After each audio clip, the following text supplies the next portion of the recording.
Hey, how's it going? It's Joel with REI Machines, and in this video, we're going to break down a novation deal that got us 77,845 with 90 cents. I'm going to break down really A to Z. What was the lead source, where we got this lead from, how we pitch a novation deal. If you're not familiar with novations, essentially is we offer the service to a seller that maybe has a house that could be financeable and they can get more money on the market, but at the same time, any issues or headaches that come across in escrow, whether it is some sort of lender requirement or requirements for repairs, we handle for them. Now, you may be thinking, why would anybody do that? Just time and convenience. And then we're going to talk about dispositions, actually how we get that out there and how we negotiate the sale. So with that said, let's dive in.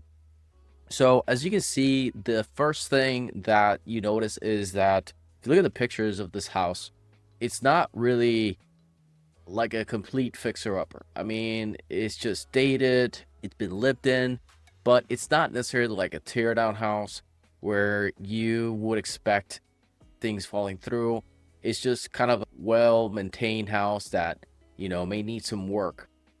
And this is the ideal scenario. The other thing that you will notice is that the sales price is a little bit higher. When we ended up selling this one is 469,500, which, I mean, depending on the market that somebody may be at, but for this Texas market, it's kind of a little bit on the medium high side. And with that said, this really works well for all price ranges, especially those that would be much harder to get at a true wholesale number because there's just more margin in there. And so it allows us to really tap into a market that we were never able to tap before. And the cool thing about this is sellers love it, because a lot of sellers, they don't want to do the repairs that a lot of their traditional retail real estate agents require them to do. They don't want to deal with the escrow headaches and the requirements to fix up. They just want a certain number and they're married to that certain number, and they just want an easy as is convenient sale. And so when they speak with a wholesaler or like a cash buyer, typically they feel lowballed because their offers are really low. And then where they talk with the real estate agents, they feel that they're going to have to do a lot of work, and it's just really not a convenient situation. So this really fits for these type of houses where they're not necessarily falling through. They could be financeable. They just may need some tender loving care. Of course, as long as everything is disclosed and discussed, then it's really not an issue. It's really working out. We're getting great feedback from our sellers with this type of process. So what's different in terms of what we do? Well, the first thing is, as you notice, the sales price is a little bit higher. In terms of the lead source, this one came from Fast Home Offer. I'll leave the link below. So Fast Home Offer, FHO, is one of our favorite paper lead providers. If you're not familiar with paper lead, what they do is they're essentially a marketer that markets nationwide, and then they capture those leads and they resell those leads. And in their dashboard, in their system, you can essentially bid on counties and get leads of people that are requiring a cash offer.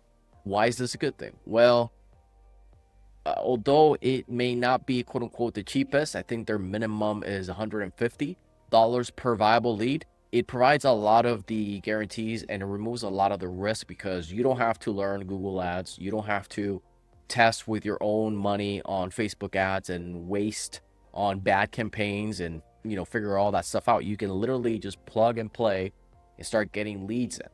And why I highly recommend this for anybody that's trying to start scale a real estate investing business is because it removes a lot of the risk. And if you don't have to go through that uphill battle of figuring out your own marketing, now the next problem to solve is just sales. It's just talking with sellers, negotiating, and getting deals done.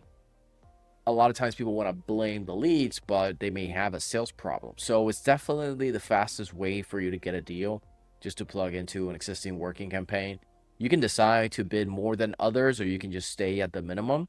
That may affect a little bit of the volume there, but I recommend you always kind of start out at the minimum, get a feel for it, and make sure you understand the credit requests, right? What are the credit requests? Well, if it's a house that's listed, if it's a house that it's outside of the territory, if it's not the owner, if it's a real estate agent or a wholesaler, all of those can be refunded. And I feel that a lot of times people may not be really talking great things about pay-per lead providers because a lot of them suck, to be honest with you. But some of them are really good, and you just have to do better at sales, and you just have to be credit requests, getting your credit requests. So that's where the lead came from. Very nice lady. She was already outside of the house, just looking to move on. She didn't want to fix anything. She just wanted to sell it as is, and we provided that option for her. Okay, so what is the sales pitch? So traditionally, real estate wholesaling, you would essentially go for a really low offer. Typically, that's what we do initially in our consultations, right? Depending on how that conversation is going. My closers, they always want to start low, but a lot of times people don't have enough equity or are okay just waiting 90 days. So, like, the one question that we always ask them is, it's very simple. Are you okay with a 90-day close for a higher sales price? So you don't have to list yourself, fix the property, or pay for closing costs. We'll manage all that for you. And they may ask, well, how does that work? Well, we'll make our money from the end buyer. Okay. We're going to have to pre-market it. We may need to help them either scope out their finishes or fix some stuff in the house. But that this way you can get a number, you don't feel lowballed, and you don't have to come out of pocket to fix these things. And a lot of them just say, lovely, amazing, I like this. And so with that said, that's how that works. That's really the sales pitch. Don't need to overcomplicate it. Now you're going to have to account for a couple things. You're going to have to account for all of the costs regarding resale. So you're going to have to account for costs regarding commissions, escrow, closing costs, stuff like that. And figuring out what the number that was offered to the seller, and then your profit's going to be that much. Now, I will tell you that in some of these markets, it's kind of difficult or kind of not straightforward evaluating what that deal is going to sell for as is. So always be conservative, rather be conservative, and always set the right expectations. We're going to need access. It's going to be listed on the market. It's not going to close, in 30 days. It's probably going to take around 90 to 120 days, more or less. But because we've been able to really convey the message, like, listen, you don't want to go for a low ball. You don't want to fix it to get full retail. This is a good happy medium to try out. Worst case, it doesn't work out. You can go and fix it and try to sell retail. Do you really want to do that? When you have that conversation, I'll say, no, like, I'm good with this number. If y'all can get it done, then I don't really care. And that's really where it's at. You're providing an easy and convenient as a sale in exchange for a profit, right?